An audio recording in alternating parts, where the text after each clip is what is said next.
자, 교재 보겠습니다. 교재 보시면 어디까지 설명을 했냐면요.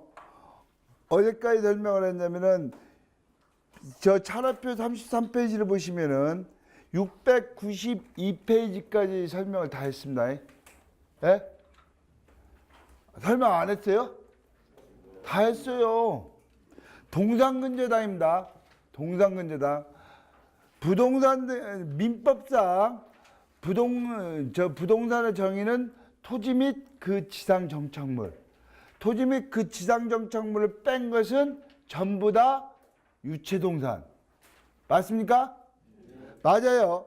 근데 그러면은 토지 및 지상 정착물이 아닌 선박, 항공기, 헬리콥터, 자동차 뭐 그런 것은 민법적인 측면, 실체법적인 측면에서는 토지 및 그 지상 정착물이 아니기 때문에 전부 다 뭐다? 유체동산이에요. 근데 자동차나 선박이나 항공기 같은 경우는 고가예요, 저가예요? 어떻게 보면은 부동산 가격보다 더 비싸요.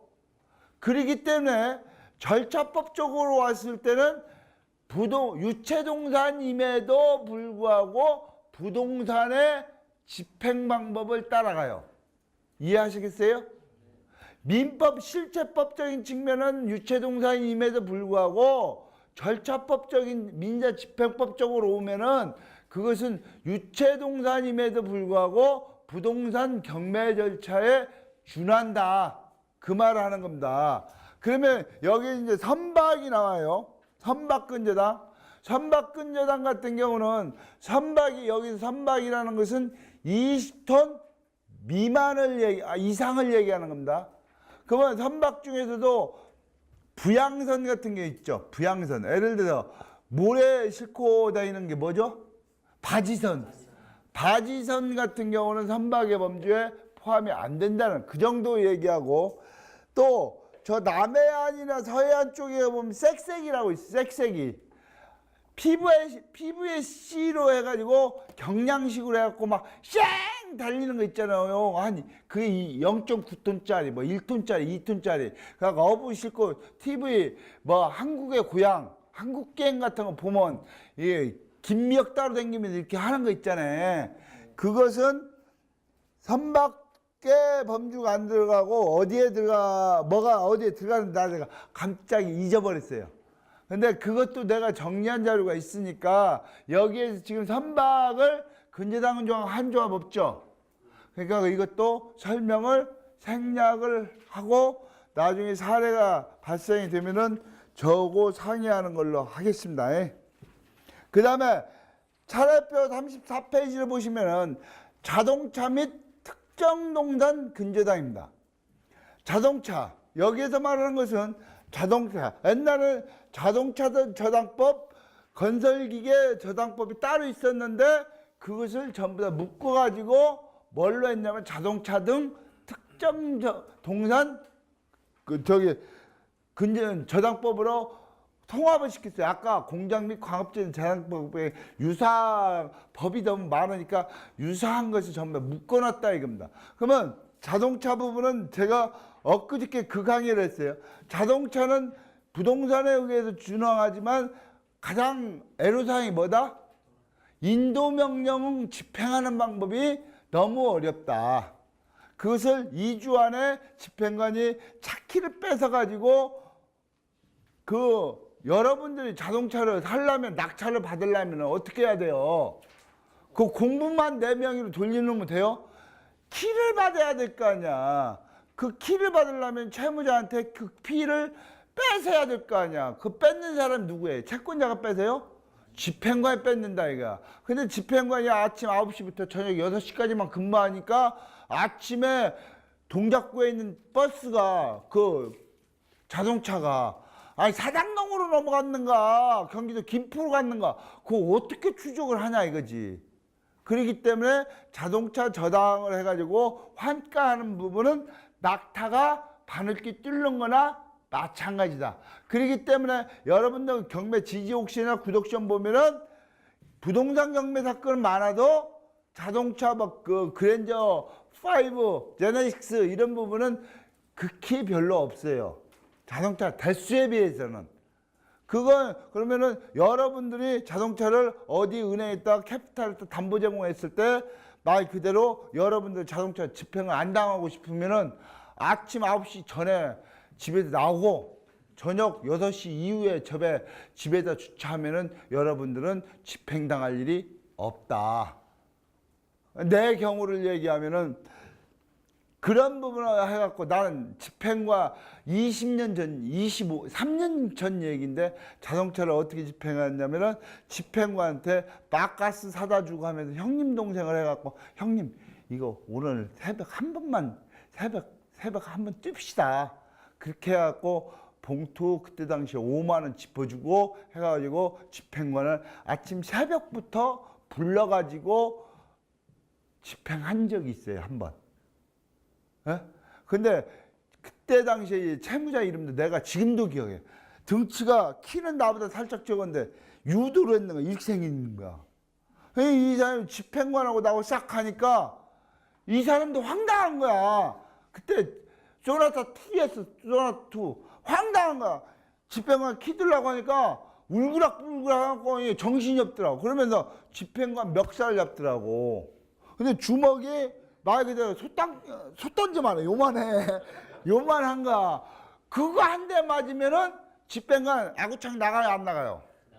그럼 아구창이 나가면 공무집행 방해로 그 채무자는 구속이 되겠죠.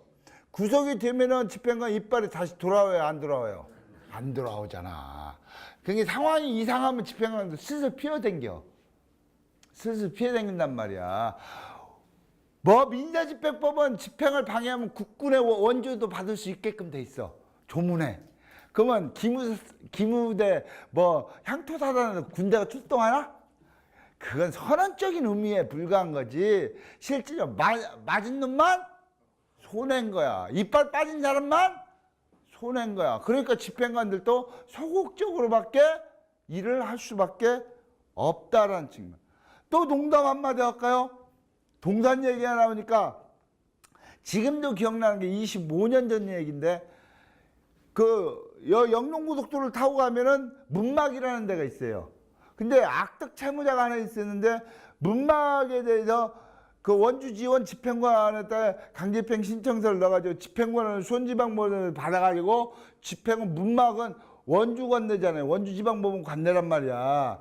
그래갖고 원주지방법원에다 집행관 사무실에 강제집행 신청을 해갖고 집행으로 들어갔는데 딱 들어가니까 뭐가 있냐면은 저게 있는 거야.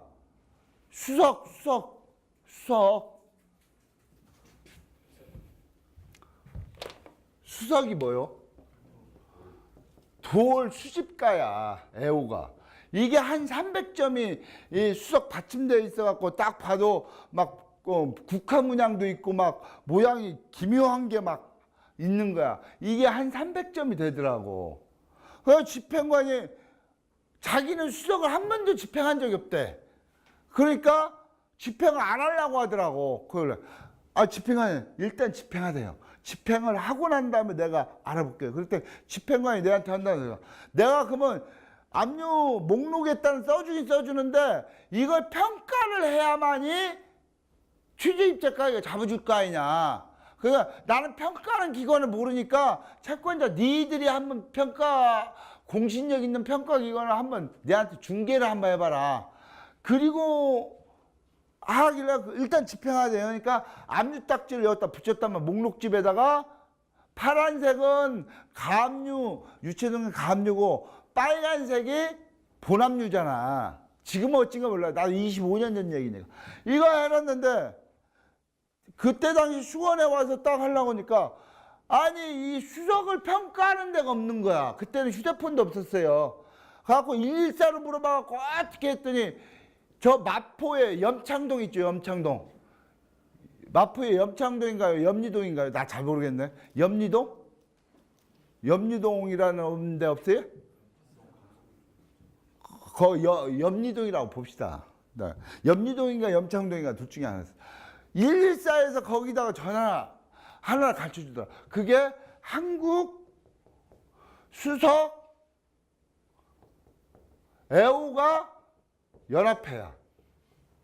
이게 이 연합회가 친목단체로 해갖고 이 비법인 사단법인으로 해갖고 이게 있더라고. 여기다 전화를 해보니까 내가 그랬지. 전화해가지고 원주 문막에 유채동산 이 수석이 300점을 내가 압류를 해놨는데 이 평가를 평가를 해줄 수 있습니까? 그랬더니 거기서 평가를 해줄 수 있습니다. 그래서 나는 머릿속으로 뭔 생각을 했냐면 염창동에서 문막까지 25년도에 한 20만 원 주면 충분히 되겠다 이렇게 생각한 거야. 출장비 주고 어찌고 하면은 애 낳으면 한 20만 원 넣으면 되겠다. 근데 이 친구가 한다는 소리가 점당 평가병원이 3만 원이래. 그러면 여기다 300점 곱하면 감정평가 비용만 900만 원이 되는 거야. 하고 아니 이것은 기호품이잖아.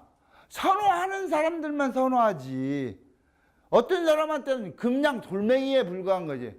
여러분들 옛날에 전두환 전 대통령 진돗개도 경매를 했는데 누가 낙찰받아갖고 진돗개를 돌려줬다는 얘기 들어보셨는가 모르겠어요. 이런 것도 가능해요. 근데 어찌됐든 이렇게 해갖고 900만 원이 되는 거야. 근데 내가 갈등을 하는 거야. 야 이거 배보다 배꼽이 더 큰 거 아니냐? 이렇게 900만 원 감정해갖고 입찰을 붙였는데 이거 누가 안 사가 버리면 내 거 900만 원만 날아가는 거야. 그래갖고 결국은 집행 해제 신청을 하고 포기를 했어요. 근데 한 6개월 지나니까 딱 머리에 전기가 딱 오더라고. 이 채무자가 한국애호가연합회 원주 지부장이야.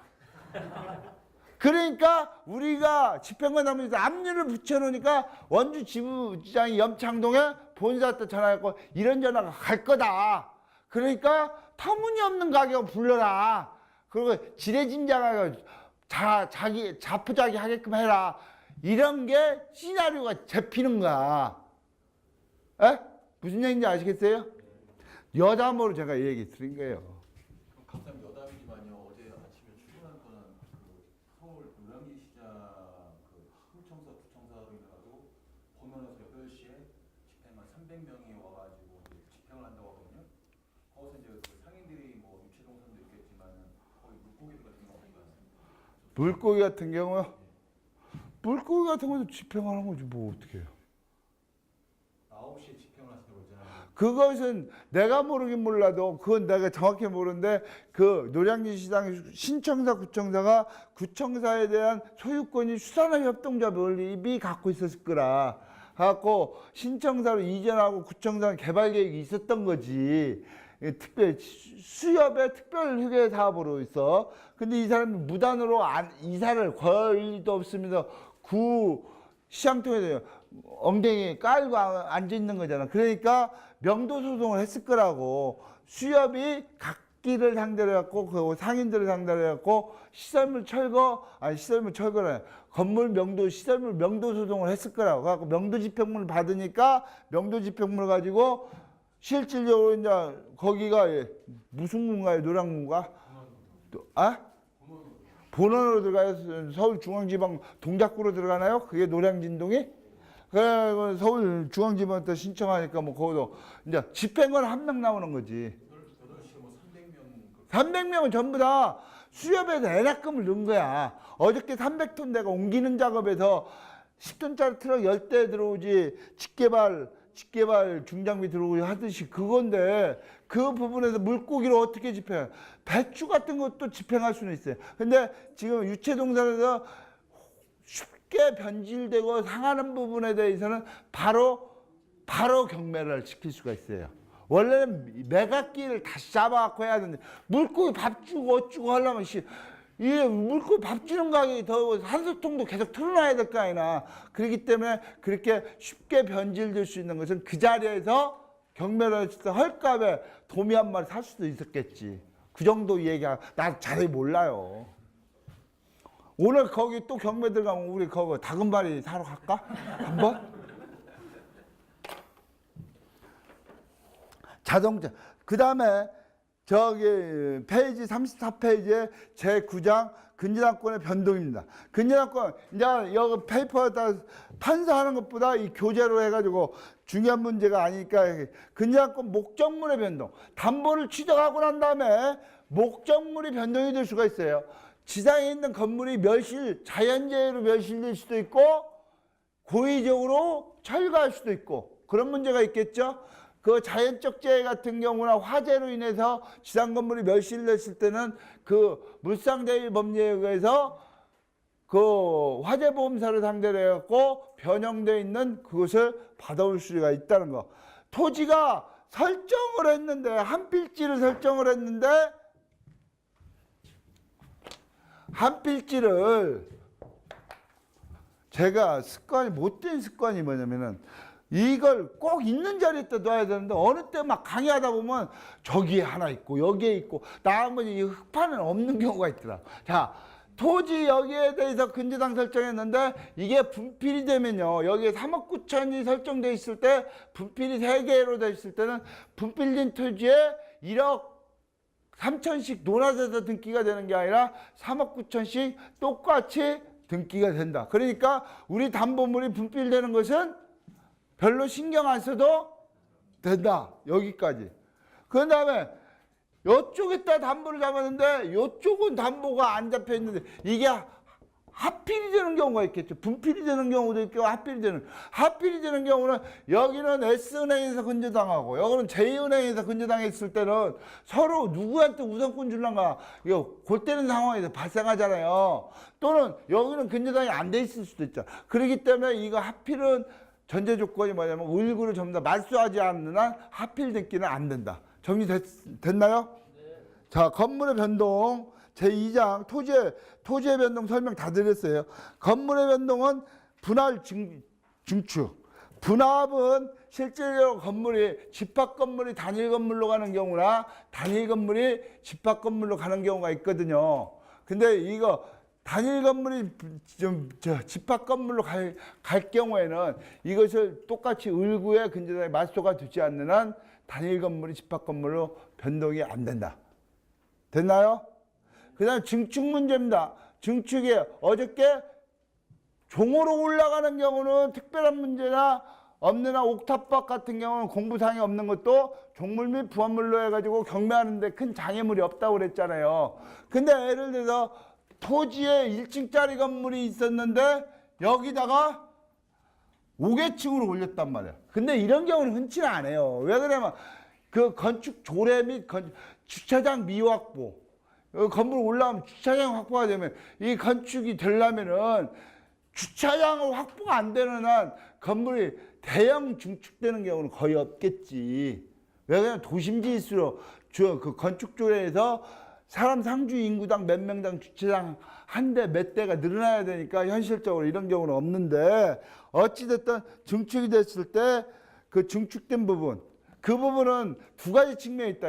이 옥탑이 올라가는 경우는 종물이론으로 가고 만약에 대형 건물이 올라갔을 때는 신구 건물 간의 동일성이 인정이 되는 한 이것도 경매하는 데는 지장이 없다. 그러니까 제가 어저께 대수선 리모델링 개축 재축 신축 막 여러 가지 얘기를 좀 했었잖아요. 그와 같이 이 부분이 리모델링이라고 본다고 봤을 때는 그 근저당의 변동의 효력에는 변동사항이 없다. 요 정도 설명할게요.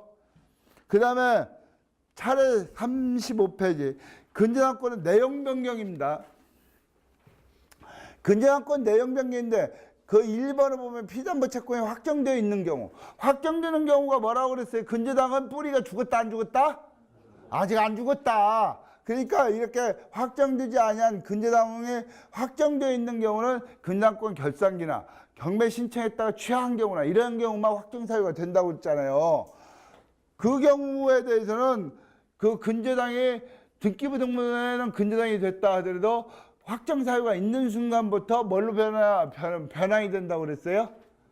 보통 저당권은 변환이 된다고 그랬잖아요. 그렇기 때문에 그 이후에 새로운 대출을 취급하면 아무리 스페이스 공간이 있다 하더라도 안 된다는 얘기를 한 거고, 그 다음에 확정되어 있지 않은 경우, 확정되지 아니한 경우 채권 취급 변경 등기라 변경을 증액 등기할 수도 있고 감액 등기할 수도 있죠. 그때 우리가 S은행인데 2순위가 제2은행일 때 증액 등기 할 때는 후순위자의 동의서가 있으면 1억에서 2억으로 증액 등기가 가능해요. 그렇지만 후순위자가 동의해준 후순위자가 어디가 있어요. 그러니까 1억을 놔두고 새로 3순위로 1억을 다시 설정하는 그 방법으로 갈 수밖에 없다라는 측면을 말씀드리는 거고, 그 다음에 결산기 및 존속기간의 변경. 이거 결산기 및 존속기간의 변경은 등기사항이라고 그랬어요? 등기사항 아니라고 그랬어요?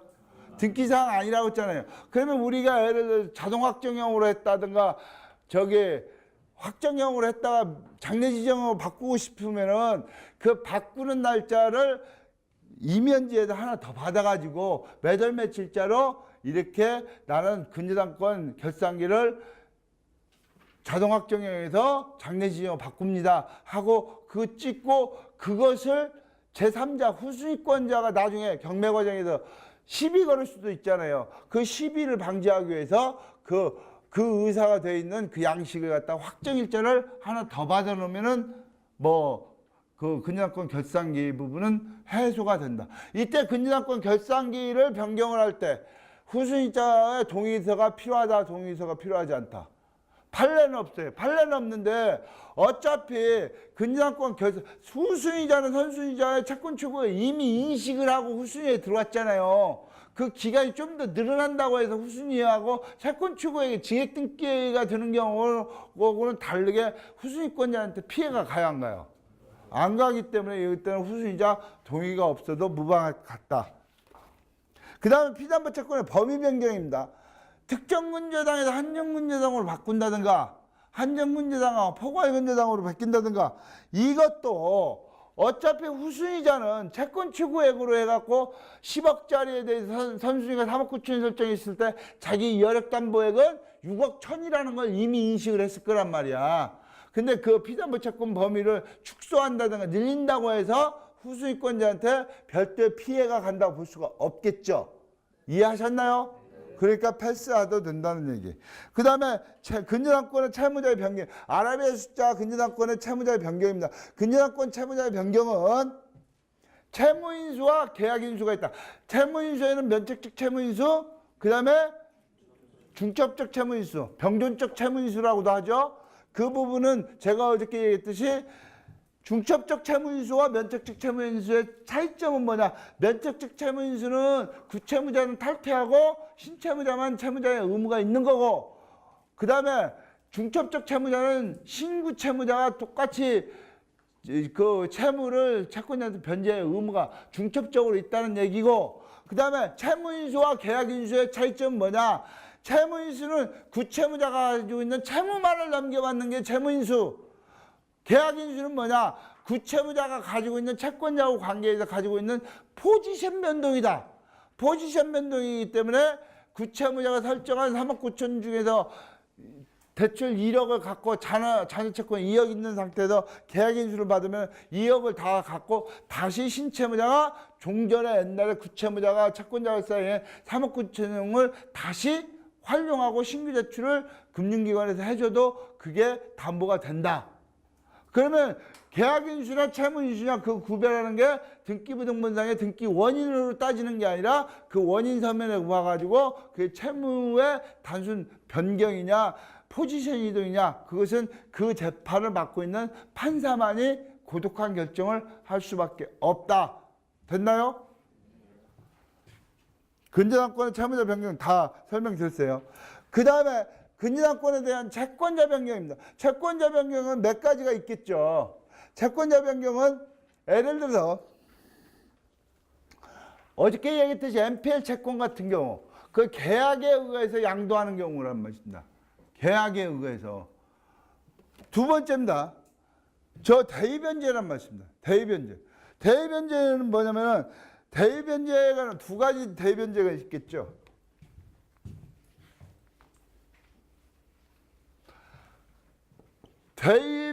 대위변제자는 이 대위변제하고 변제 충당의 순서하고는 말이 틀린 얘기예요. 변제 충당의 순서.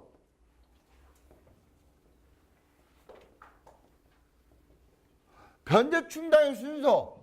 이건 뭐냐? 우리가 방법서를 보면은 비용, 원금, 이 비용이자 원금 순서 까라는 얘기잖아. 그 순서를 원금부터 까줘야만이 채무자한테 유리한 거잖아요. 이게 변제 충당의 순서고, 그 다음에 이 변제 충당 부분에서 또 하나의 얘기가 나올 수 있는 게 뭐냐면, 충당에서는 몇 가지가 있다? 세 가지가 있다. 지정 충당, 그 다음에 두 번째 법정 충당, 세 번째가 합의 충당. 원래 민법에서는요, 충당권을 누구한테 주냐면은 채무자한테 주는 겁니다. 여기에서 말하는 충당, 이 충당의 문제는 뭔 문제냐면은 자립대월 1,000만 원 받았고, 보통대출 1,000만 원 받았고, 적금대출 1,000만 원 받았고, 채권자가 채무자한테 총 3개 원장에 1,000만 원, 1,000만 원, 1,000만 원 해갖고 3,000만 원을 받을 게 있어. 근데 채무자가 1,500만 원만 갖고 온 거야. 3,000만 원 원빵으로 갖고 오면 문제가 없는데 1,500만 원으로 갖고 왔을 때 금리가 차이가 있을 수 있고, 연대보증이 있을 수가 있고, 담보채권일 수도 있고, 무담보채권일 수도 있죠. 그 충당권을 지정을 누가 하냐? 채무자가 한다 이거. 그럼 채무자 입장에서는 고금리를 먼저 갚으려고 덤벼들 거 아닙니까?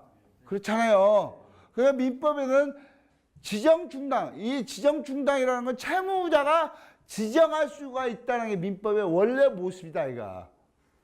그런데 채무자가 지정충당권을 행사하지 아니하면은 법정충당으로 간단 말이야. 법정충당은 누구한테 유리하게? 채무자한테 유리하게. 채권자한테 유리하게 하는 게 아니라. 근데 우리는 지금 여신거래 기본약관을 보면은 합의충당 조항을 만들어가지고 3,000만 원 갚아야 되는데 일부만 갚았을 때 우리 맘대로 변제해도 무방하다는 조문이 있어요, 없어요? 여신거래 기본약관에 합의충당 조항이 있을까 없을까? 있어요. 여러분들이요, 뭐 강의가 거의 끝나는 마당에 여러분들한테 쓴소리 한마디 하면은, 과연 여기에 계신 분들 하루에도 수없이 작성한 대출거래 약정서나 여신거래 기본약관서나 약정서나 근저당 설정계약서 각 조문을 한 번이라도 읽어본 사람이 있는가 없는가를 모르겠어. 그 조문이 각자 의미하는 부분이 뭔가를 알으면은 기본가로 깔리는 거거든. 근데 지금 가만히 보면은 반복적으로 기계적으로 약정서를 받지, 약정서 1조부터 17조까지 변제 충당의 문제, 그런 부분에 대해서 이게 무슨 말을 의미하고 어떤 부분을 의미하는가, 그런 부분을 읽어보지 않고 여신 취급한다는 것은 조금 안타까운 일이 될지 말 수밖에 말이 이제 꼬입니다. 그 정도 얘기합니다. 그 다음에 근저당권 처분, 저기 760, 그 처분도 확정되어 있는 경우, 확정되지 않은 경우, 그건 설명 다 드렸어요. 그 다음에 자료표 36페이지 보면 근저당권부 채권의 유동화, 자통법 있죠. 자산 유동화 법률 있잖아요. 이게 뭐냐면은 우리 중학교 때 이걸 배웠잖아요. 화폐는 뭔다? 뭘 창조한다? 신용 창조한다고 했잖아요. 신용 창조. 자산 유동화 법률이라는 게 뭐냐? 근저당권부 질권대출의 기본적 속성이 뭔지 아세요? 이거잖아요. A가 X라는 부동산을 S은행에다가 담보 제공하고 대출을 받았단 말이에요. 그러면 이게 근저당권자고 이건 근저당권 설정자지. 근데 이 사람이 돈이 말려 또.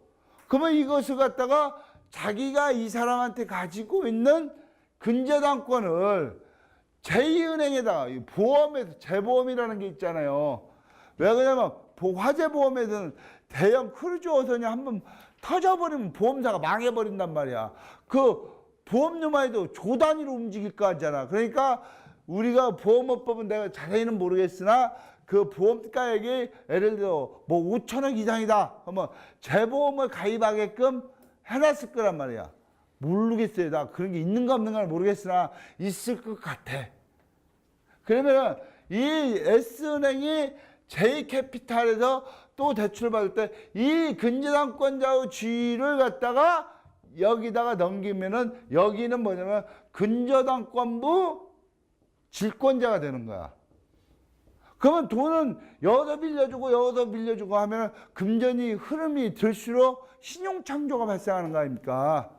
그렇기 때문에 자산 유동화 법률이 우리 조직의 상품으로 본다면은 자산 유동화 법률에 해당되는 부분이 모르긴 몰라도 중앙의 여신부에서는 뭐 무슨 상품, 신디케이트로는 어찌고 저찌고 얘기해. 난 그런 상품에 대해서는 자세한 그 메커니즘은 모르겠으나 어차피 파생 상품을 만드는데 가장 현장에서 이루어지는 것은 근저당권부 질권대출이 그 파생 상품의 일종 아니겠느냐. 그 정도 얘기합니다. 그 다음에 제10장 근저당권의 활용과 관련한 특수문제. 소유권이 불완전한 부동산 담보 취득. 특별히 할 얘기 없습니다. 위화 표시 근저당권. 이 부분도 나도 한 번도 안 해봤어요. 은행들은 그 외국 환원물을 하기 때문에 그 상사 채권 뭐 상사를 뭐 어디지 상사 무역업을 하는 데를 상대로 담보대출을 하기 때문에 물론 우리는 이런 경우 없으니까 나도 위화대출 근저당은 뭐 책을 보면 읽어보면 나 다 이해를 하겠으나 나도 이거 해본 적이 없으니까 특별히 설명드릴 게 없다. 건축 중인 자, 그 다음에 추가 근저당 설정, 그 생략하고 건축 중인 건물에 대한 근저당권 청구권 보존 이 부분은 내가 설명을 좀 해줘야 되겠어요. 여기 건축자금 대출을 하는 조합이요. 에? 건축자금 마련대출 취급하는 조합. 많이 하네요. 우리 조합도 많이 해요. 우리 조합도 많이 하는데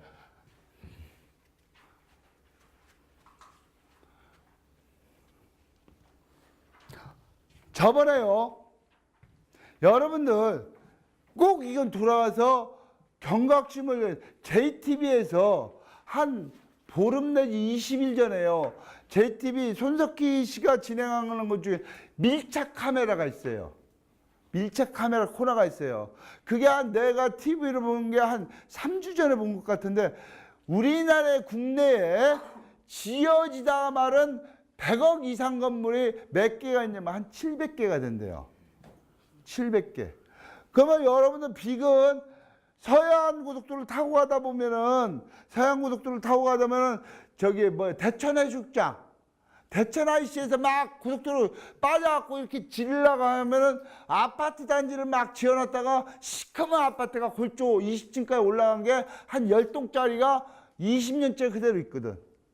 그 다음에 구례에서 산동에서 남원에서 구례 산동으로 넘어가다 보면은 남원 유스 호스텔이라고 해가지고 지금은 신설도로가 다시 생겼지만 옛날에 구도로로 해가지고 춘향입구에 이렇게 넘어가다 보면 그쪽에 콘도를 짓다가 방치야 골조만 올라가고 한 게 거기도 있어요.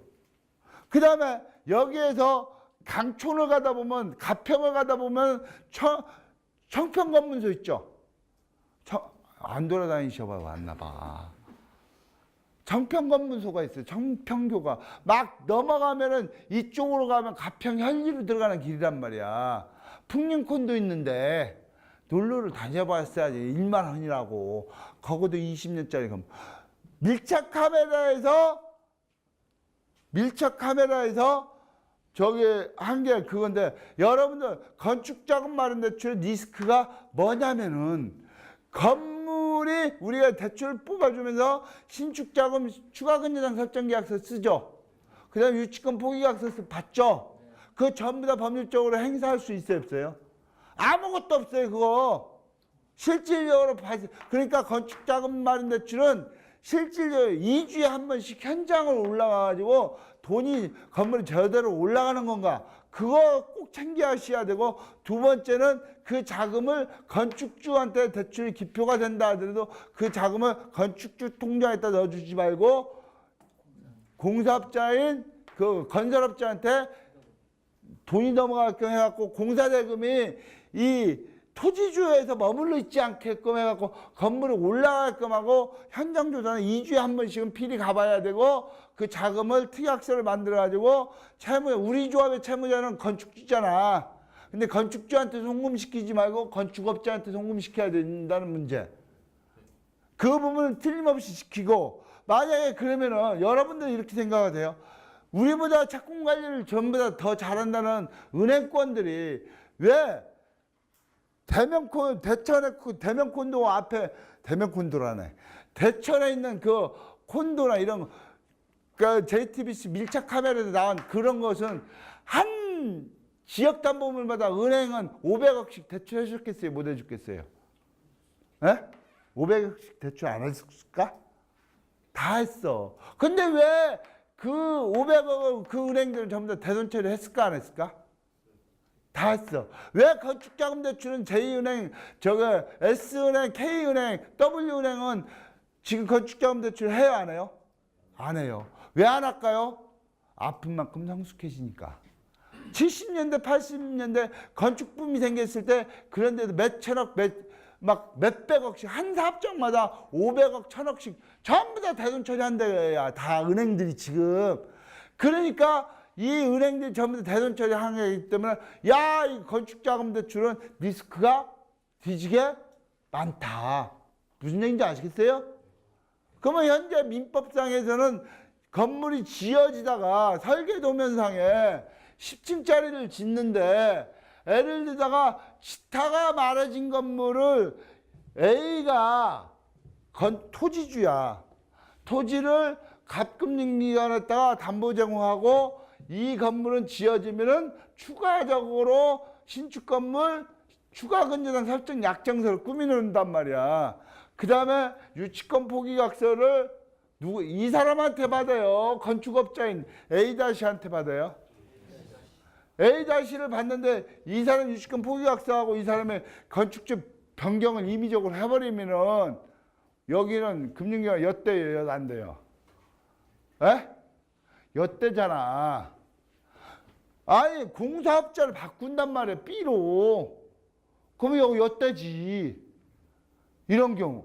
건물이 지어지다가 연한 사유로 건물이 중단이 됐을 때 건물이 10층짜리도 건물인데 5층 막 올라가다 중단이 됐을 때 그 경매를 할 수 있을까 없을까? 어? 경매하는 방법이 없어요. 자, 여러분 내가 그런 얘기 있잖아요.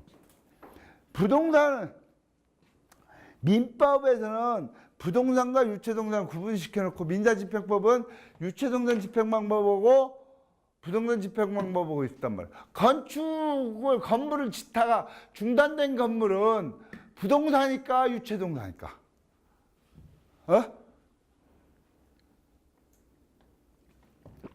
아니 대답을 해봐야 50%인데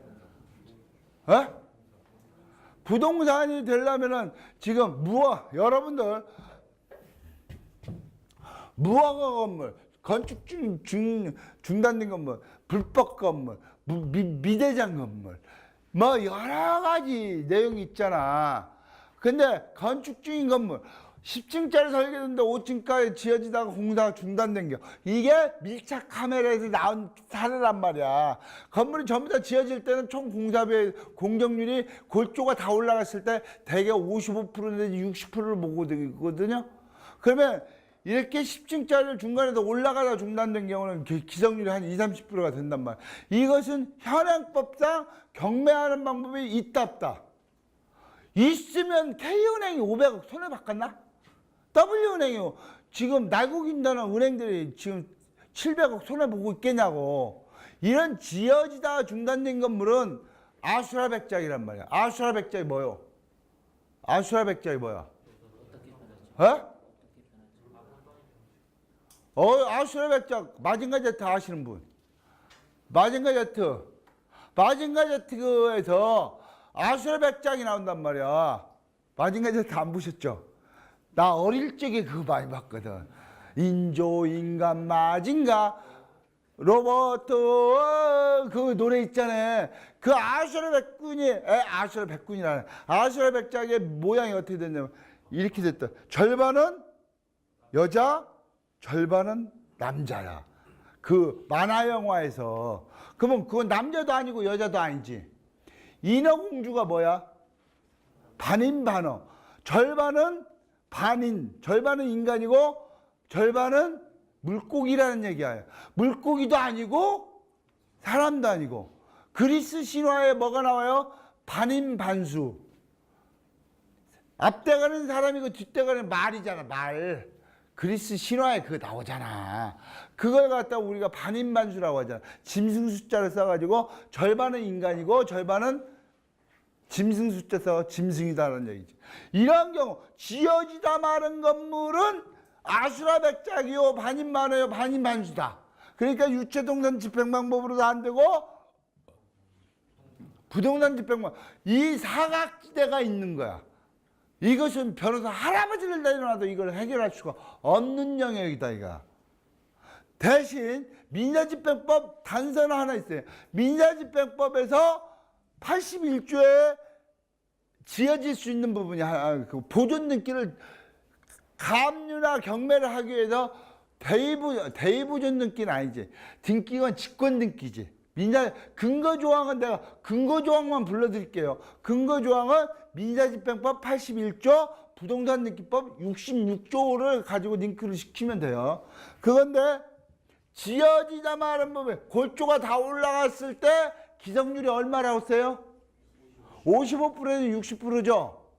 그러면 이때부터는 채무자가 보존 등기를 하면 채무자의 채권자가 경매를 토지와 건물을 같이 지어지다 마른 건물을 경매를 하잖아. 그러면 그거 할 때 임의경매 신청서에다가 뭐라고 쓰냐면 별지 목록에다가 토지, 건물은 미등기 표시하고 건축물 대장이 있을까 없을까?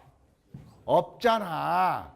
그러니까 도면도를 넣는 거야. 그래갖고 이거 미등기를 보존 등기를 직권으로 떼주라 하면은 개시결정을 떨어쳐주고 판사가 경매 판사가 집행관한테 현황조사와 별개로 민사 81조에 이 건물에 대한 공사 진척도를 보고해라 하면은 집행관 조사를 해가지고 이게 60% 다시 말해 설계 도면도상까지 올라갔을 때는 등기관한테 미등기임을 표시해갖고 촉탁 등기 의뢰하면은 등기관이 보존 등기를 직권으로 보존 등기를 해. 건물 부분 60%까지 올라간 걸. 그리고 경매를 진행시키는 경우가 있거든요. 그게 민사집행법 81조예요. 근데 요즘 건축업자들 무슨 장난을 치냐면은 자, 우리가 토지근저당을 설정한 사람을 경매를 하면은 이게 민법 365조에 의거해서 일괄 경매 청구할 수는 있어요.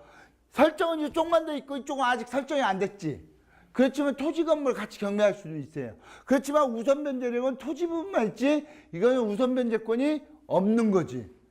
근데 문제는 뭐냐? 토지주나 A인데 건물을 건축주를 누구 명의로 돌리냐면 B로 했을 때는 이게 일치가 안 됐을 때는 민법 365조의 일괄경매 청구권도 해당 사항이 없다. 이 얘기 들으셨나요? 다. 그러면 이 60골조가 다 올라갔을 때는 이걸 직권 등기 하는데 이 채무자가 요즘 건축주 중에 악독한 놈들이 뭐냐면은 갑이라는 금융기관이 추가 근저당 설정해 주기 싫으니까 이놈의 가공의 채권자를 하나 만드는 거야.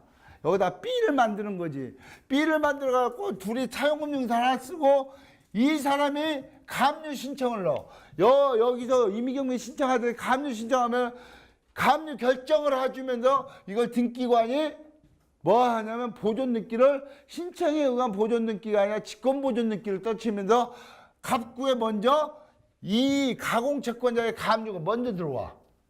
무슨 얘기인지 아시겠어요? 또는 처분금지 가처분 하면은 이놈이 나중에 금융기관에 와서는 아니 가압류가 됐기 때문에 해주고 싶어도 못 해준다. 이게 거동모순의 행위를 하는 거야. 금융기관 연맥이려고. 그러니까 건축자금 마련대출에서는 기본적으로 우리 세상살이가 쓰레기차 피해를 똥차에 받치려고 하는 사람 있어요 없어요? 있어요? 아 쓰레기차 피해를 똥차에 받치려고 하는 사람이 어딨나? 어? 살쾡이 피해를 호랭이 만나려고 하는 사람 있을까 없을까? 없잖아요. 그렇기 때문에 실질적으로 건축자금 마련대출에서 여러분들 하려면 최소한대로 본인 투입자금을 30% 언저리까지 끌고 가야 돼. 10억 건물을 지으면은 3억 이상은 자기 돈이 들어가게끔 하면은 이렇게 되면 자기 돈 3억도 못 받아, 날라갈 거 아니야. 금융권 7억 못 갚는데. 그러면 이 사람이 똥이 무서워서 피해요. 더러워서 피해요. 쉽게 말하면 금융기관 연맥이고 싶어도 자기가 자기 자본으로 3억 들어간 게 너무 아깝기 때문에 이 공사를 성공시키는 거지. 법률적으로 이것을 가두리 칠 수 있는 방법은 있다 없다? 없다. 그러니까 은행들이 500억, 1000억씩 다 손해봤잖아. 그게 건축자금 마련대출은 하이리스크 업종이다. 이게 현실적으로 나는 뭐죠? 가장 비근한 게 저기 경상도 저기 조정국에 넘어가면 풍기 나와요. 풍기. 소백산 밑에 풍기. 거기에 모 조합이 해가지고 지금 20억 불려가지고 파산 직전 휘청휘청해. 저 연립주택 4동을 잡은 거야. 두 조합이 10억씩 해갖고 5억씩 뿌려가지고 그거 못 받아. 못 받아.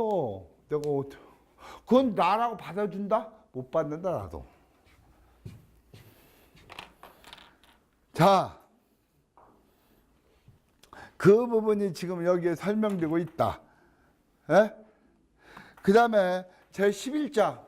그러니까 여러분들 833페이지 부분 건축 중인 건물에 대한 분양권 설정. 자, 여기에서 내가 좀 설명을 해.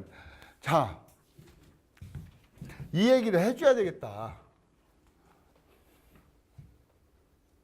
여러분들요,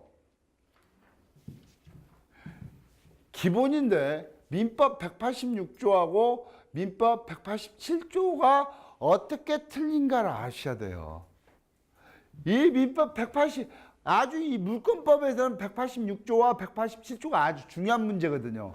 이것은 법률 행위에 의한 물권 변동이야. 행위에 기한 물권 변동이다, 이가. 이것은 187조 법률의 규정에 의한 물권 변동이지. 그게 무슨 차이냐?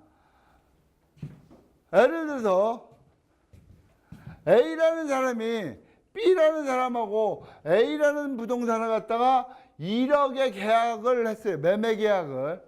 그러면은 대개 매매 계약서가 어떻게 되냐면 매매 대금 1억, 계약금 1000만 원, 중도금 없고 잔금 9천만 원 이렇게 해놓잖아요.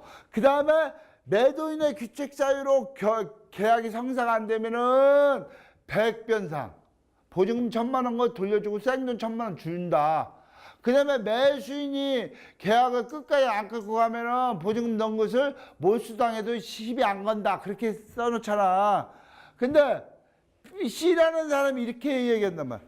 야, 여보야, 너 여기 1억 2천 했잖아. 내가 너하고 1억 3천에 계약을 해주냐. 그게 이 사람이 가만히 생각하는 게 뭔 생각을 했냐. 이미 1000만 원 받은 것을 돌려주고 자기 돈 생돈 더 줘도 얼마가 더 이익이야. 2천만 원이 더 이익이잖아. 뭔 얘기인지 알아들었어요? 그러니까 이 사람이 나중에 계약한 사람은 이 사람하고 소유권을 넘겨버렸단 말이야. 이쪽으로. 그게 이 사람은 야 인마 나하고 계약한 건 7월 19일이고 이놈하고 계약한 건 8월 19일이니까 내가 먼저 계약을 했으니까 소유권을 내한테 넘겨야지 인마. 이쪽으로 넘겼어 인마. 그거 잘못했어. 그래서 소유권 이전 늦게 이런 무효를 하는 소송을 했을 때 B가 승소할 수 있다 없다? 승소할 수 없다. 물론 이 사람이 협박을 해가지고 매매 중인 것을 했다. 그 사유 불공정한 행위가 심각한, 아주 현저한 심각한 상황에 있으면 별도 민법 103조로 해가지고 원상이복 할 수 있지만 99.9%는 안 된다. 그 얘기는 뭐냐면 이 법률 내 계약 행위로 인해서 물권 변동은 효력 시점이 뭐냐? 등기가 효력 개시 요건이란 말이야. 아무리 계약을 저쪽 A 이 사람이 먼저 했다 하더라도 등기는 이 사람이 먼저 넘겨받았잖아. 그러면 이 사람이 따봉이고 이 사람이 닭죽던 개 되는 거야. 그러니까 계약서로서 물건이 이동되는 경우에는 등기를 먼저 치는 놈이 따봉. 뭔 얘기인지 아시겠어요? 그게 따봉이다. 그러면 이 경우로 얘기할게요. 187조. 187조는 법률에 규정에 의한 물건 변동이에요. 아버지가 2018년도 5월 13일 날 사망을 했어. 그러면 사망을 하면 여러분들은 그 날짜 등기를 쳐요. 장례식장에 3일간 하고, 저기 3.7일째, 사무제도 가고, 3.7일 불교에서 49제 그런 것도 하고, 먼저 가신 부분에 대해서 영무하고 추모하고 한 다음에 상속인들끼리 등기를 언제 하냐면은 9월 18일 날 등기를 하는 거야. 그러면 이 상속인들이 소유권을 취득한 시기가 죽은 시점에 취득한 거냐, 등기를 자기들 앞에 한 9월 18일 시점이냐. 응? 9월 18일 등기를 한 시점이 9월 18일이라고 본다면은, 그러면 사람은 죽은 순간부터 권리 능력이 소멸된다, 소멸되지 않는다? 소멸된다. 그러면 이 공간은 무주부동산이 되네? 주인이 없는 부동산이 되나? 에? 아니다, 이거야. 180, 수용, 경매, 상속, 이런 부분은 187조에 해당되는 것은 등기가 효력 개시 요건이 아니라 제3자한테 팔을 때만은 그때부터 이들 명의로 이전 등기를 하지 않으면 팔 수가 없다는 부분이지, 효력 발생은 이 사람이 죽은 시점부터 이 사람 소유가 되는 거야. 등기만을 늦게 4개월 늦게 할 뿐이지. 무슨 얘기인지 아시겠어요? 그러면 내가 왜 이 얘기를 하냐? 건축주인이 우리가 신축 건물 추가근저당 설정계약서 받잖아요. 에? 그거 받을 때 신축 건물 그 부분은 약정서만 받았지 아직 등기를 못 했잖아. 그럼 그게 187조로 갈까 186조로 갈까? 186조로 가면 등기를 못 했으면은 그게 담보를 잡았다고 봐야 돼요? 못 잡았다고 봐야 돼요? 못 잡았다고 봐야 될 거 아니야. 무슨 얘기인지 아시겠어요? 그리고 이 나쁜 놈이, 이 녹음하는 자꾸 나쁜 놈이라고 해. 이 건축주님이 신축 건물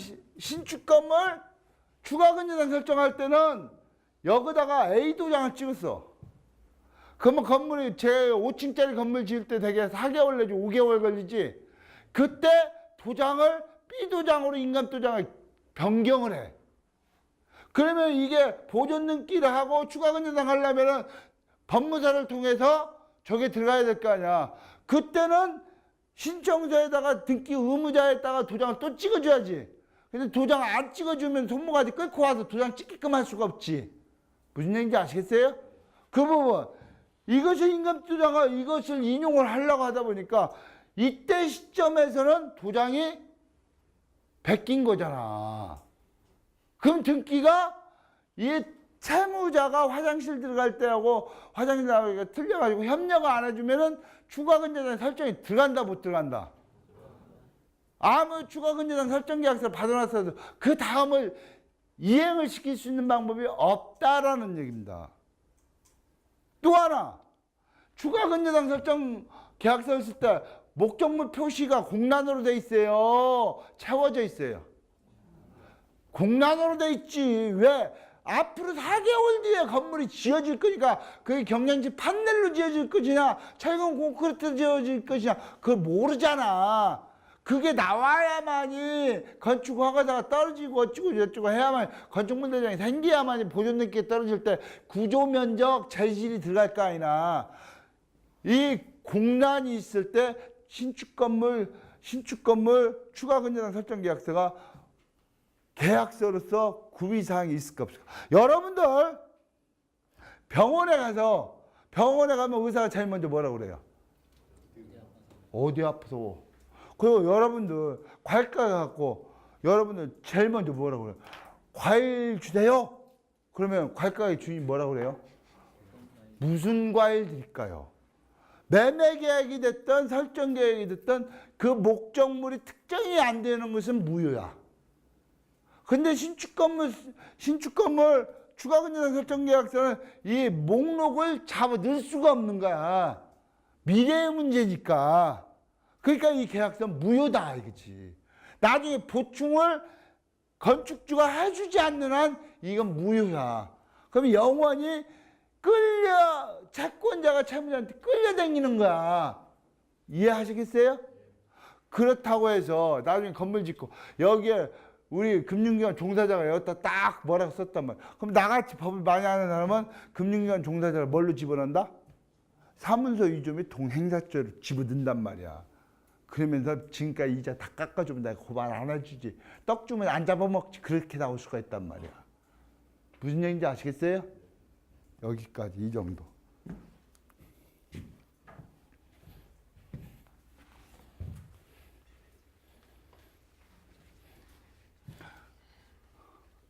제가 뭐라고 그랬어요? 소뚜껑과 자라. 제가 그러면 이 업무를 하고 있는 이렇게 리스크를 알고 있는 동수원 신협은 해요 안 해요? 하잖아요. 그건 뭐냐? 이거 하지 않으면 죽는 거란 말이야. 나는 이 부분이 어디에 지리밭이 있는지를 나는 다 아는 거야. 그게 여차 독수리로 쳐다보고 있다가 조금만 수가 틀리면은 바로바로 대책을 나는 수립할 스탠바이가 돼 있는 거지. 근데 여러분들이 아까 내가 방금 이 얘기를 하면서 고개를 끄덕끄덕 하는 순간부터 여러분들은 대충 취급하면 안 돼. 뭔 얘기인지 아시겠어요? 똥인가 된장인가도 모르고 지금까지 해왔다는 얘기가 되는 거지. 그래갖고 한이 발생하면 하우적거린단 말이야. 이게 어디서부터 그만. 부실채권의 특별 절차의 근저당권 관계. 자, 부실채권. 우리가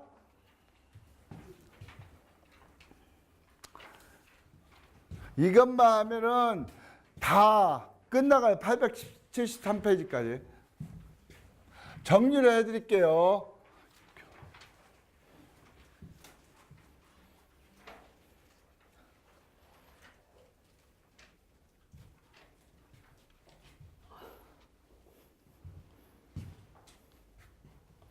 이거 보세요.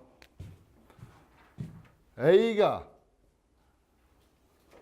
첫 번째 파산법을 봅니다. 파산.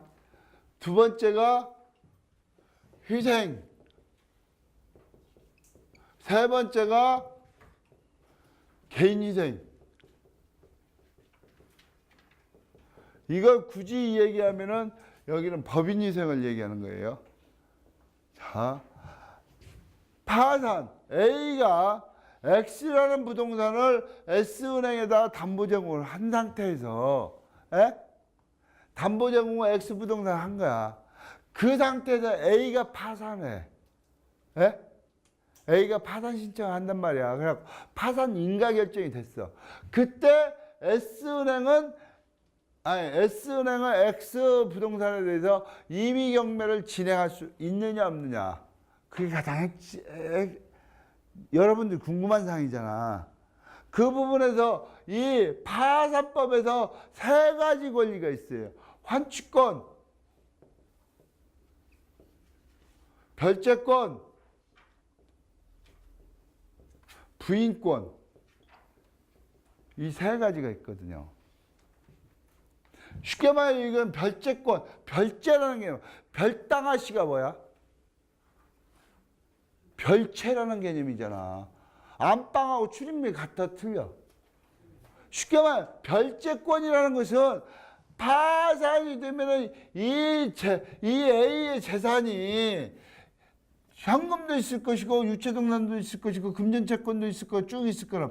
이것을 동결을 해가지고 이 사람의 소유 재산을 이 사람은 파산한다는 얘기는 부채가 재산보다 많다는 얘기예요. 재산이 많다는 게 얘기예요. 부채가 많다는 개념이잖아. 이게 빚잔치가 되는 거야. 빚잔치가 돼갖고 채권자가 서로 악의주 틈으로 해갖고 추심이 들어오면은 안 되니까 채무액, 채권, 이 사람 입장에서는 채무액이지.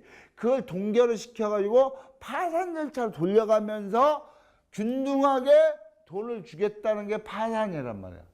아시겠어요?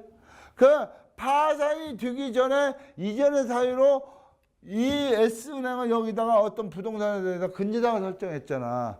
이건 별당하시다 이거야. 경매하는데 아무 지장이 없어요. 왜? 그 부분에 대해서 이미 침발로 놨잖아. 파산하기 전에 근저당이라는 담보권을 행사했잖아. 그러니까 여러분들의 채무자가 파산이 된다 하더라도 여러분들은 그 담보권 실행하는데 아무런 제약사항이 있다 없다? 없다. 근데 이런 경우가 있겠죠. A가 대출을 S은행에서 A한테 담보대출을 해주는데 담보 제공자가 A가 아니라 B야. 뭔 말이야? 처남이 대출 받는데 매형이 담보를 한 거잖아. 아이씨? 그렇잖아. 근데 처남이 파산 신고를 했단 말이야. 이때는 별채권에 해당 사항이 없어. 별채권에 해당 사항이 없다는 얘기는 경매를 못 한다는 얘기가 아니라 이건 파산 채무자가 아니잖아. 그렇기 때문에 파산법을 준용하는 게 아니라 그냥 통상의 방법대로 그냥 제3자 경매하면 돼. 됐어요?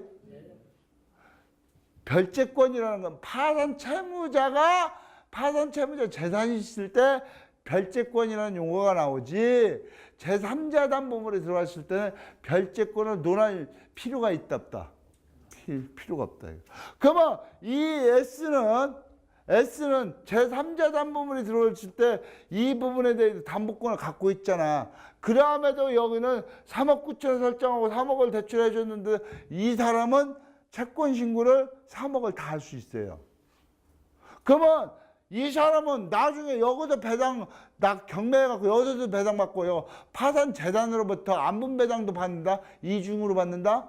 그 개념이 아니라 신고를 할 수 있으면은 나중에 이 사람이 여기서 경매하면 이 집 날라갈 거 아니야. 날라가면 이 사람은 이 사람한테 뭘 갖고 있어? 구상채권을 갖고 있는 거야. 그러니까 자기가 처남을 위해서 담보 제공을 했을 때는 이 처남이 이건 생활법률이야. 파산이 들어가잖아. 그러면 이 사람은 지금 현실적으로 자기 집에 안 날라갔어. 아직 경매가 아직 안 들어왔으니까. 그때는 이 사람은 조건부 파산 신고를 해야 돼요. 그러니까 나중에 이 사람이 자기 매형급 부동산을 경매를 넣었을 때를 나중에 발생할 구상권을 조건부로 미리 파산 신고를 하는 겁니다. 이해를 하시겠어요?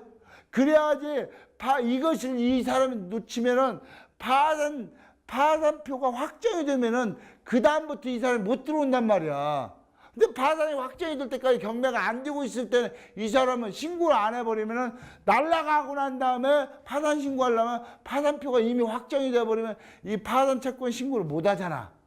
그러니까 여러분들 중에서 친구를 위해서 담보 제공은 물상 보증을 했는데 그 친구가 파산 신고했다. 파산 받았다. 그러면 여러분들은 아직 자기 부동산이 아직 안 날라갔어도 그 파산법인한테 파산 재단한테 그 조건부 파산 신고를 하라는 얘기를 하는 거지. 이해하시겠어요? 자, 파산법 정리했어요. 이거 여러분들 생략. 요것만 설명하고 끝낼게요. 자, A가 X라는 부동산을 갖다가 S라는 은행에다 담보 제공했단 말이야. 근데 이 사람이 개인휴생 신청을 했단 말이야. 개인휴생 신청을 신청했을 때 이 담보권은 이때는 별채권자라는 얘기를 쓰는 게 아니라 휴생담보권자라는 얘기를 써요. 휴생담보권자라는 용어를 쓴다고. S라는 이 여기는 그러면 지금 현재 파산 및 개인 채무자 파산에 관한 법률을 보면은 이 부분이 개인휴생 신청이 되면은 개인휴생 신청을 하면은 법원에서 서류심사를 해가지고 개시결정을 하고 개시 결정을 하고 실질적으로 A가 개인 희생, 그러니까 정기적 수입, 그게 정기적 수입이 8년 동안, 지금 8년인가 5년인가 내가 그 기억은 확실히 안 나요. 이 부분 8년 동안에 이 사람의 채권자들한테 뭐 채권의 50% 내지 70%를 변제할 능력, 정기적 수입이 있을 때는 인가 결정이 떨어지지. 또는 그런 능력이 없을 때는 폐지 결정이 떨어진단 말이야. 이 기간 동안에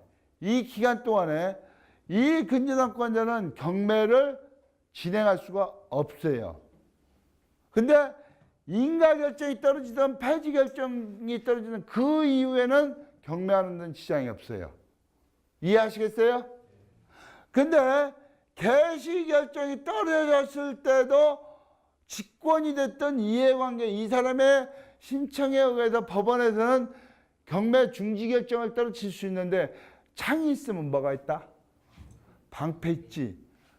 여기에서 속행 신청을 할 수가 있어요.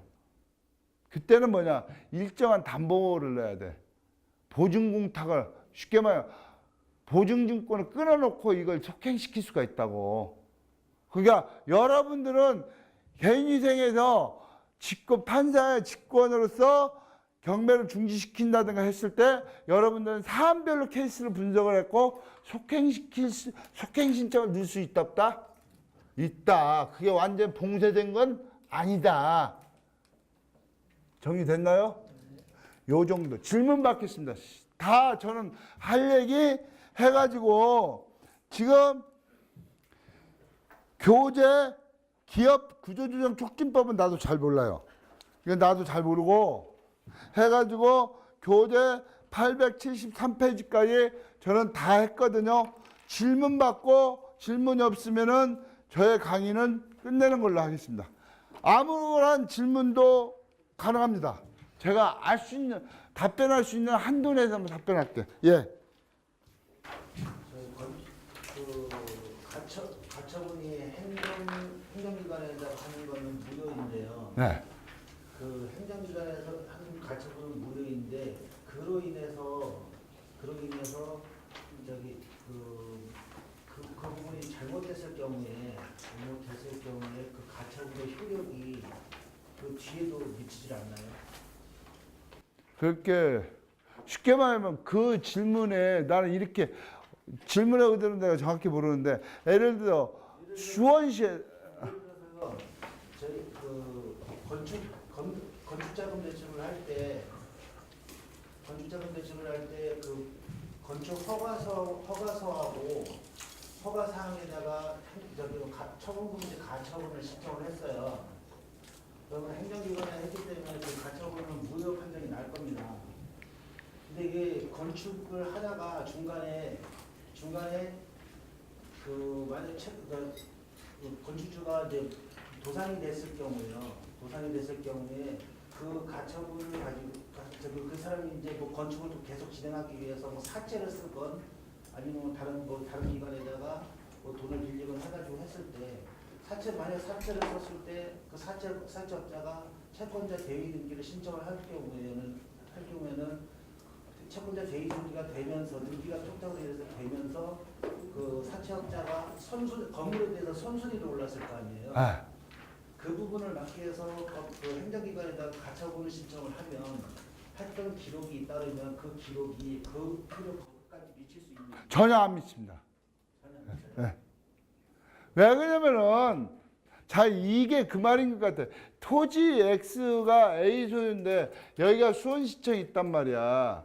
수원시청이 있는데 이 사람이 건축조례, 건축법이나 건축법 시행규칙이나 이런 부분에서 건축 허가를 받았다든가 건축 신고 수리를 받았다든가 그러니까 이런 게 있어요. 건물이 경미한 건물 같은 경우는 허가 신청 대상이 아니라 신고 대상이거든요. 어찌됐든 그 건축법에 나왔는데 이걸 받아내는데 이 A가 건축주 명의 변경 신청을 할 수가 있어요. B로 금융기관 연맥이기 위해서든 어찌되든 그러면 이 명의 변경을 하지 말라는 그 명의 변경을 수리해 주는 기관이 어디예요? 수원시청이잖아. 그러면 A 금융기관 S은행이 집행채무자로 놓고 여기를 제3채무자로 했고 명의 변경 신청이 들어오면은 그것을 명의 변경해 주지 말아라 하는 명의 변경 금지 가처분을 했을 때 그 명의 변경 가처분의 결정문이 수원시청에 설사 송달이 됐다 하더라도 수원시청은 거기에 구속당하는 게 아니라 자유롭게 행사할 수 있다라는 얘기. 지금 질문하거든 그건 아니에요. 내가 이제 거기에 도달하기 위해서 이제 보충 설명하는 거야. 그다음에 건축 허가나 건축 신고는 자 이렇게 생각하세요. 대인적 승인입니까? 대물적 승인입니까? 자 보세요. 이 자리에다가 건축 승인을 해준다는 얘기는 네가 이뻐서 승인해 주는 게 아니라 여기가 근생시설이기 때문에 네가 신청하든 네가 신청하든 동일하게 해주겠다는 얘기지. 너는 미우니까 너는 안 해주고 너는 이쁘니까 너는 해주고 그 대인적 문제가 되기 때문에 건축주가 변경이 됐다고 해서 그게 건축 허가 취소 사유가 된다 안 된다? 안 된다는 얘기예요. 에?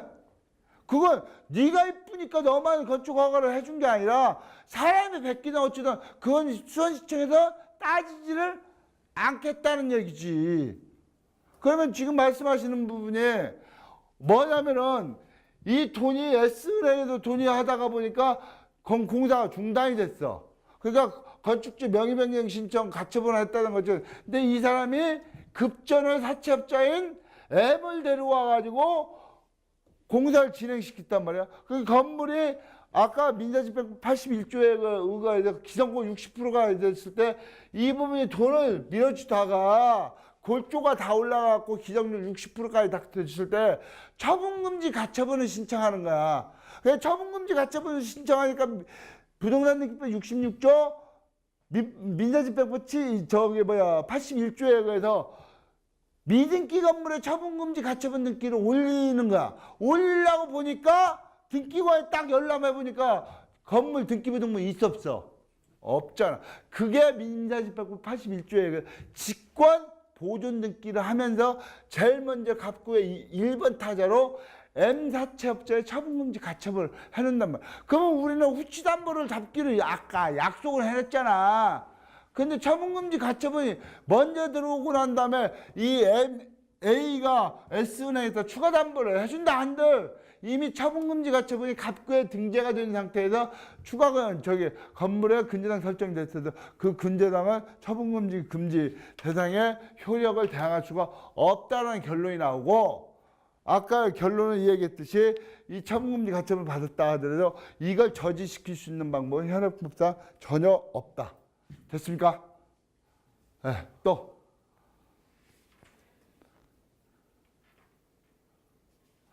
공황 상태가 오십니까? 공황 상태가 오세요? 질문 없으시면은 끝낼까요?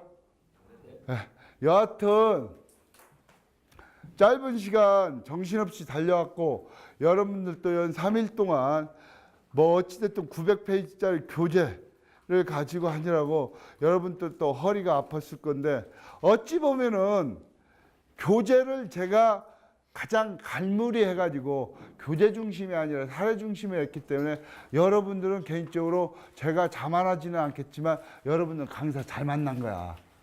교재 가지고 읽어가면서 밑줄 그으라고 하면은 졸리기도 졸리고 이해도 안 가고 이게 연수원 얘기하면 안 되지.